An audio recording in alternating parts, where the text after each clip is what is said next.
Hi. Well, it's another beautiful day, and it's sunny out, so I'm kind of dark. But if you don't mind that, it's all good. Now, today I want to talk about opening your heart. Now, what is the heart? Well, a lot of people say it's the pump that moves your blood around, and that's true on a purely physical level. But your heart, and when we talk about spiritual levels, is the place where the love comes from, right? And when we love someone, we open our heart to them. And there are lots of sayings about, oh, I open my heart to you, and this and that and the other, to sort of demonstrate that fact. But if we can't open our heart to more than just our loved ones, then we're going to have a harder time awakening. Because if you know that you are a soul, okay, and you know that everyone else is a soul too, okay, then everyone is you. Okay? Just in a different wrapper. That's all.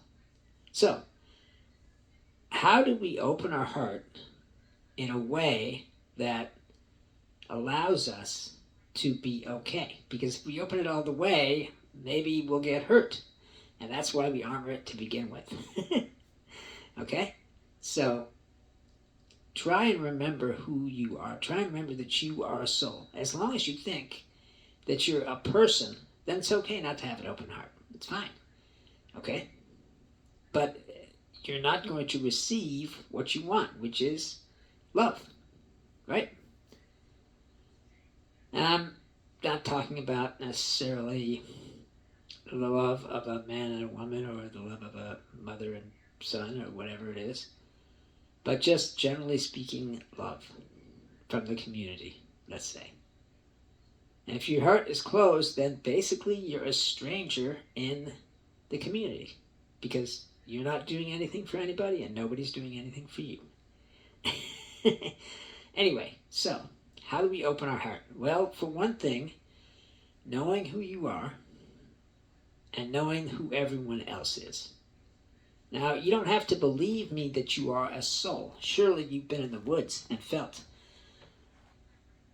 incredible feelings from just being in the woods. Because when you were in the woods and you saw the majesty of the trees, okay, or as some people call it, the cathedral of the trees, your thinking stops for a minute and you feel the connection with the trees.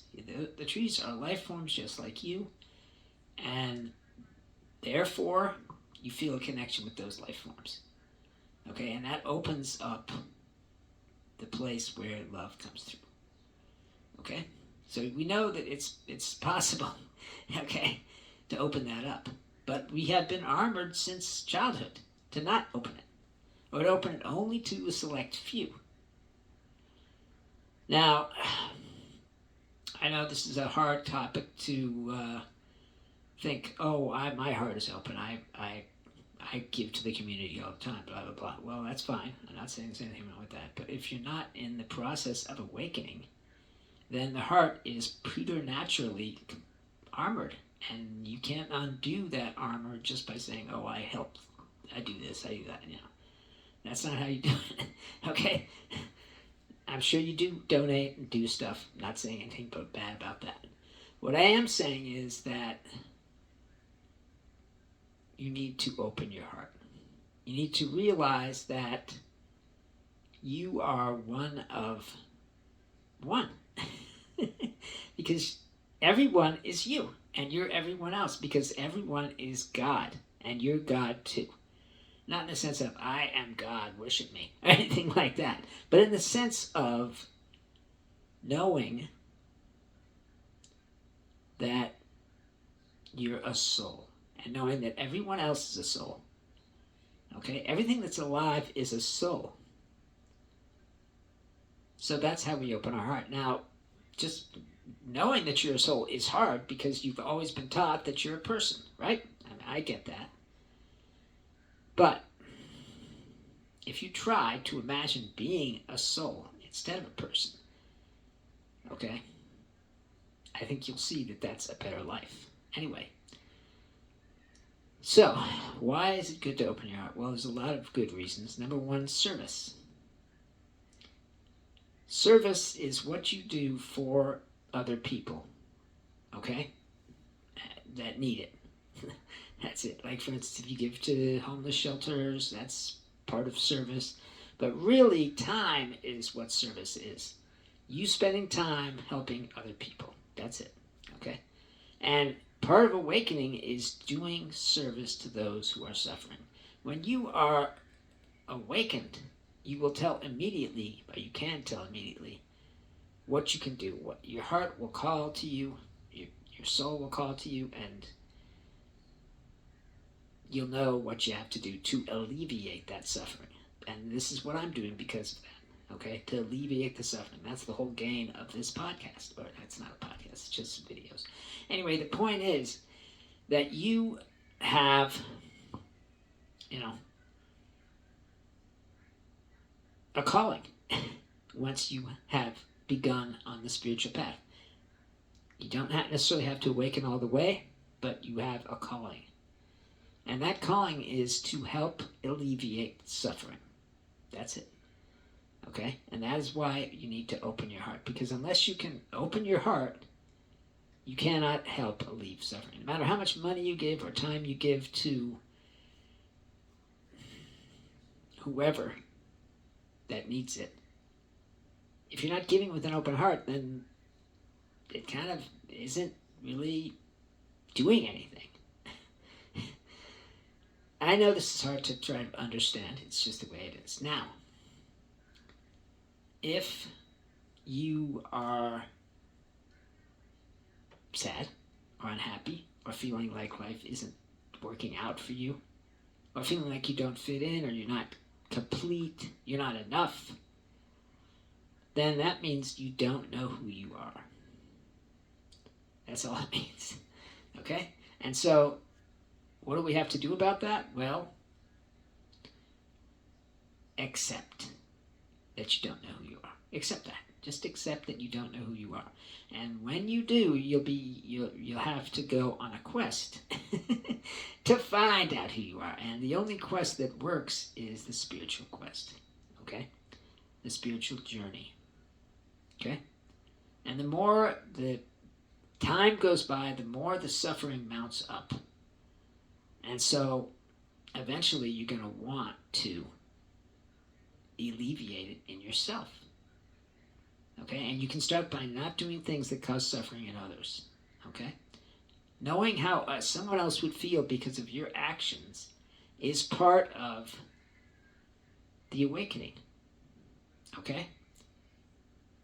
And so you try not to do anything that would hurt anyone or make anyone feel bad, generally speaking. That's part of opening your heart too. Okay? This place in us that has God in it, that has an opening to where God is, okay, is, in my opinion, is the heart. Okay? That's where all the love comes out of. Okay? And so, in order to get love from God, you have to open it up. That's pretty simple, right? And we do that by letting down our guard. Okay? Now, I know it's easy to get burned out if you've got an open heart all the time. Doctors, nurses, all sorts of people have become professionally warm because they can't have their open heart because there's too many people and eventually they get burned out, right? And that's fine to be professionally warm, but it's not helping you awaken, okay? What helps you awaken is opening that place in you where there's love and giving that love to other people. And they can feel it when you give it. Even if you're not saying, I love you, that love is still coming out in what you do.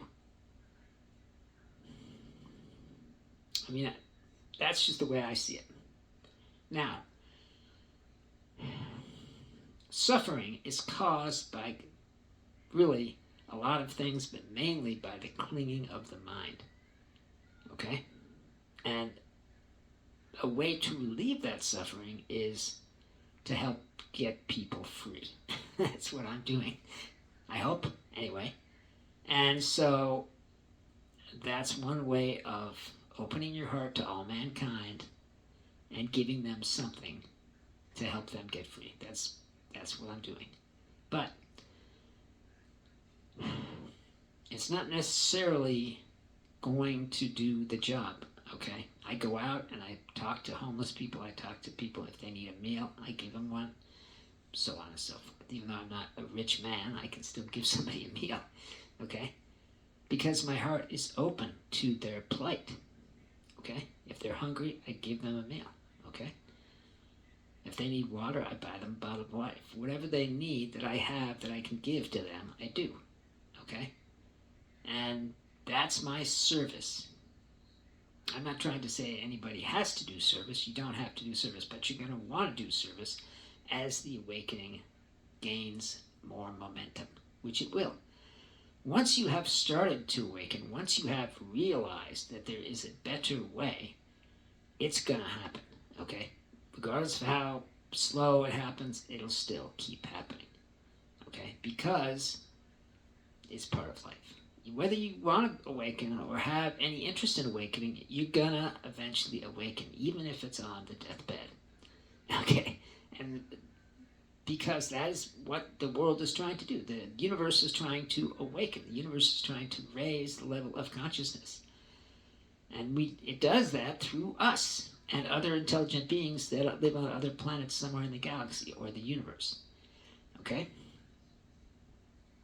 So whatever you do, you're going to awaken. And the longer you suffer, the more chances of spontaneous awakening, which is what happened to me. But you don't need to go through that suffering. And believe me, it's terrible. It mounts up over time. It gets worse and worse and worse. Eventually you just... I don't believe in killing myself, but generally speaking, that's what you want to do. And that's why so many people do kill themselves. Even at age 21, because it just is bad. And what our job as awakened individuals or awakening individuals is to help alleviate the suffering. Now, in addition to that, also, we need to not cause suffering ourselves. And we need to look at what it is we're doing in our lives and trying to see if that is causing suffering, okay? Because that's something we don't want to do. The fact is, if you're not awakening or if you're not awakened, you're going to cause suffering because that's the human condition. You're going to cause suffering, and that's just the way it is. But there's, obviously a way not to do that, and that is by being present, as they say, or conscious of what you're doing. I know that's crazy, isn't it? But yeah, you can't be conscious of what you're doing when you begin to awaken. Every little tiny bit of freedom, okay, and presence, if you want to call it that, helps you see what you're doing. Jesus said on the cross, they know not what they're doing, okay? And that's true today. 99% of people do not know what they're doing. They do not know that their actions are creating suffering among other people. And that's just the way it is. But we can see a lot better than most people because we have a tiny amount of spiritual energy coming from the formless dimension. And that energy is love, joy, peace, wisdom, and among other things. And with that energy, we can see a little clearer about what our role is in this world. Now, I know that you probably have numerous roles, almost everybody does, okay? And some of your roles may be good and not cause suffering, and some of them may not. But the important thing to see or look at is what you're doing and why you're doing it. For instance, let's say you're addicted to something. Could be chocolate cake, could be cigarettes, could be pot, could be anything, okay? Could be maybe you're addicted to death, okay? Which you could be, okay? Because when we have, look, here's what happens. The world is made by us of concepts. I'm talking about the world of man, okay? Concepts are what we do because we have conceptually thinking minds, okay? We think in the terms of concepts. And these concepts can be dangerous because they hide what's really going on, okay? And that's, just the way it is. So, living in a conceptual world means you're blind, okay? Because these concepts are like traps, okay? Whatever concept you think is the most important to you, like for instance, I don't know, not hurting people or not losing or whatever it is, okay, that's the most important concept to you, okay? And you make that concept the heart of your being, don't you? Because that's what we do, okay?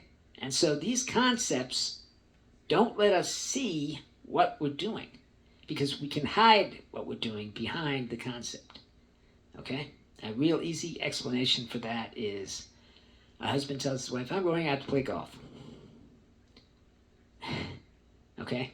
Whatever he's doing, maybe it's playing golf, maybe it's not, but the concept of golf raises up in the wife's head, oh, he's going to swing the club, he's going to do this and that, he's going to have weird shoes on and funny clothes on. Oh, he'll have a great time, blah, blah, blah. And then we're satisfied with that and we move on. But if you go off then after you say you're going to play golf and do bad things for your wife, then that's bad.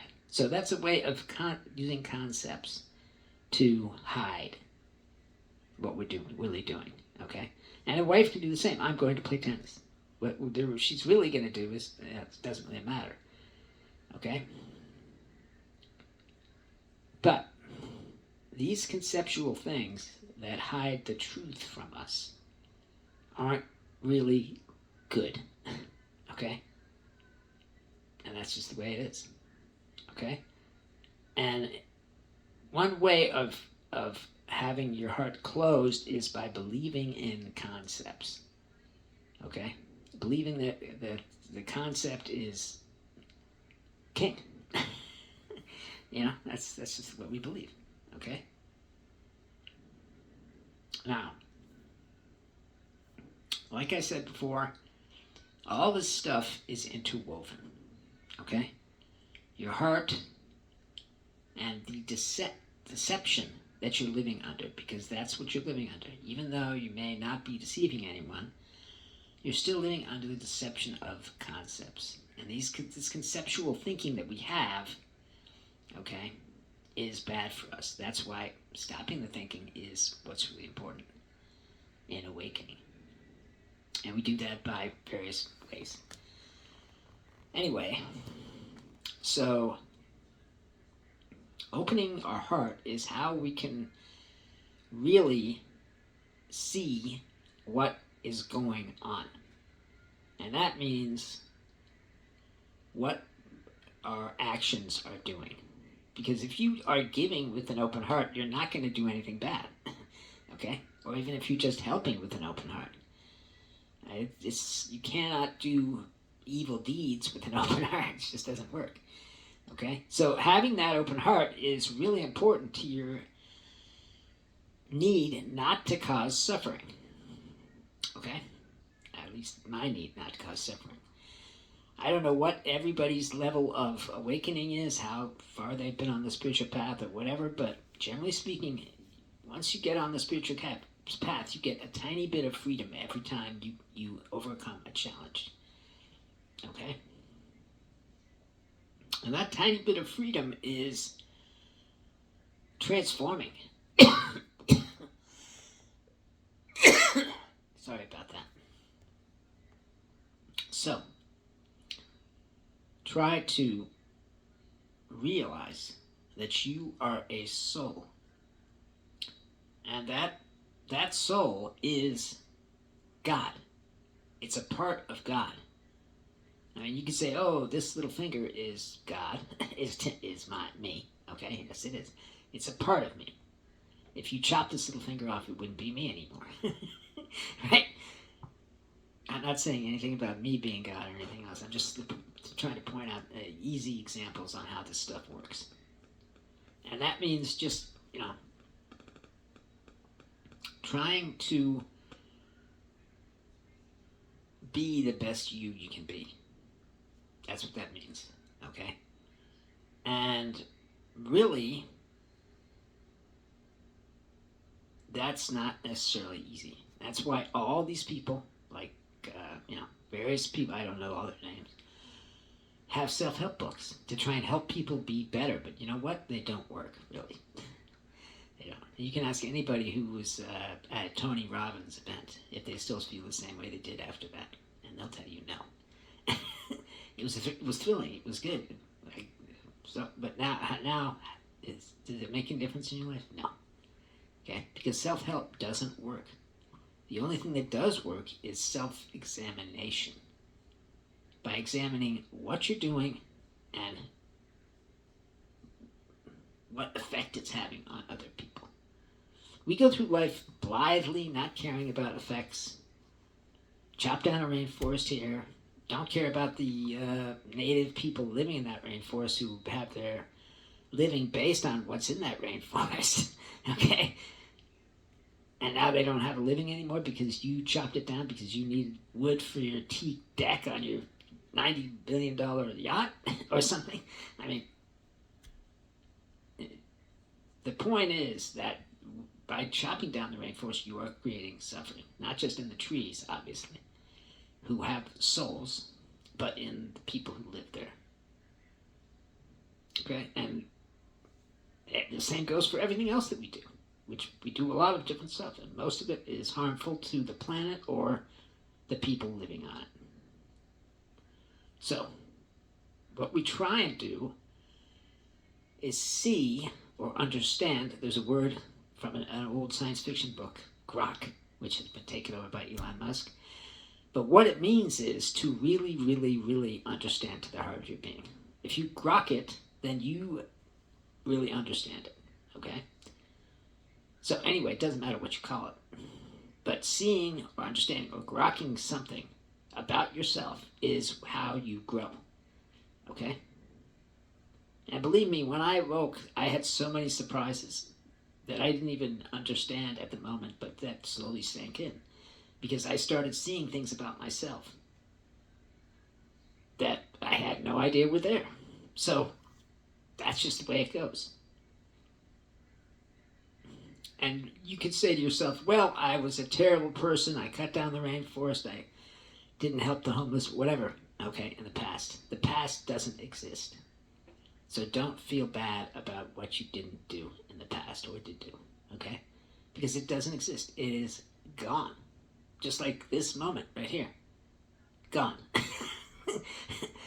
This moment, the now, is all there is. There's nothing else. It moves through the universe, okay, at the speed of time. And that's where we want to be. We want to be in the now. Any other place we're in, the future, the past, is a dead end. The future doesn't exist because it hasn't happened yet. And when it does come, it will be now. Everything that's ever happened has happened now. And everything that's ever going to happen is happening now, too. I'm sorry, I got off on a tangent.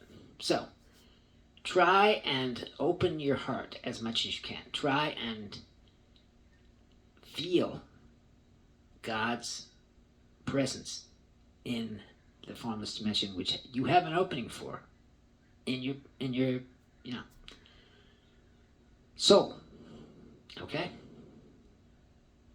I know this stuff is hard to try and get through some of it, and if you have questions, I would really appreciate you asking them.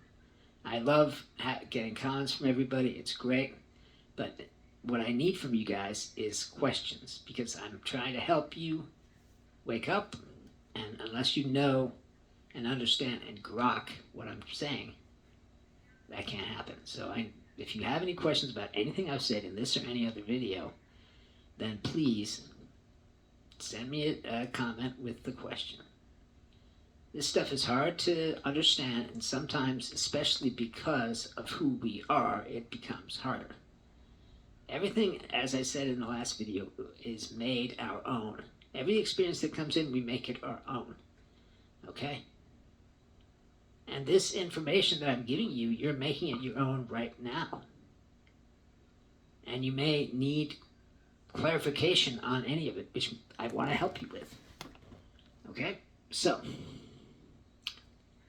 where was I? Oh yeah, opening your heart.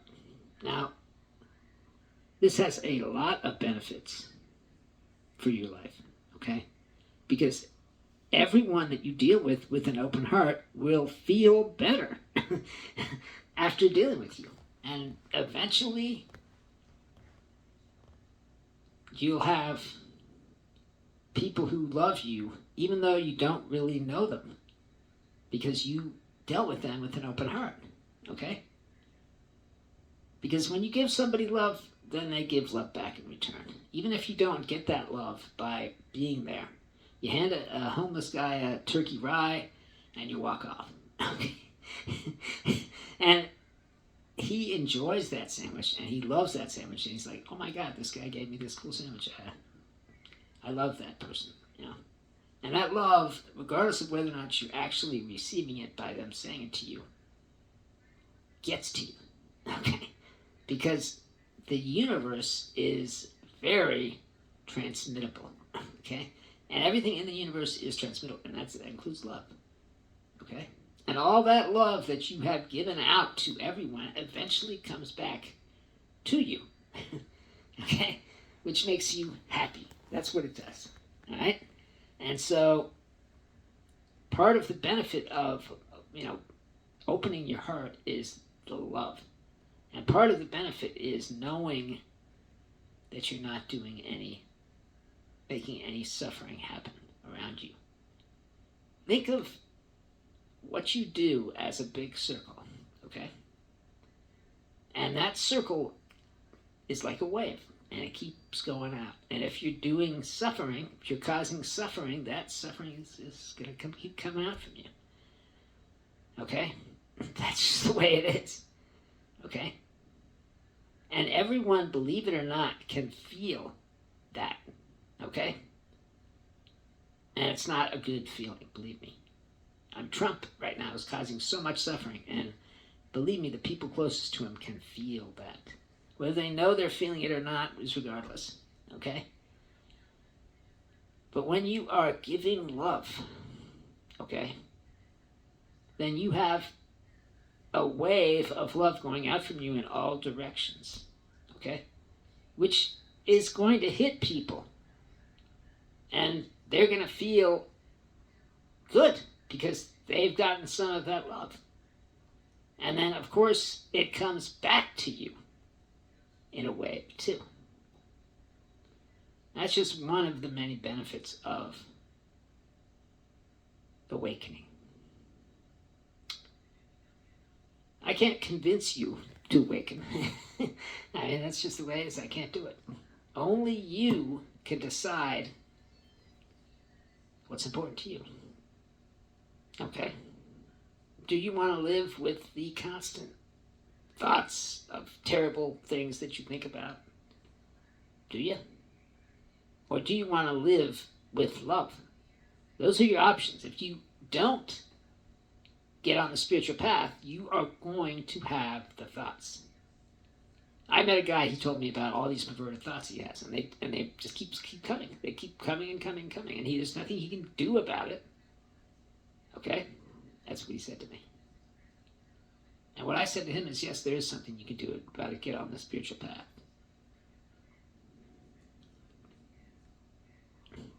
And that is part of service. Because every time you have an awakening, every time you have a feeling that you have gotten a little closer to God, that goes out from you in a wave too. And it hits other people and they feel closer to God. Okay? It's all interwoven together, okay? And if you're doing bad things, okay, that's going to go out too. And it's going to come back to you as well. I'm not threatening anybody. That's just the way. Anyway, I'm sorry if I'm laughing during this talk. Sometimes I can't help it. Okay, well, anyway, I love you all because you're me, because we are all a part of God. And the universe is part of God too. So we are also the universe. And so everything is part of everything. And you cannot separate yourself out from the universe. You can't separate yourself out from the world. You can't separate yourself out from your fellow man. Because it's all one thing.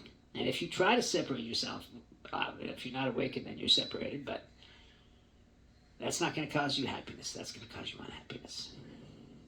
All right, well, I guess I've talked long enough on this particular video. Once again, I love you all. Please comment and let me know if you have any questions, or even if you just want to say whatever you want to say, that's fine too. Any comment is a good comment. That's my opinion. All right, well, take care and have a great life.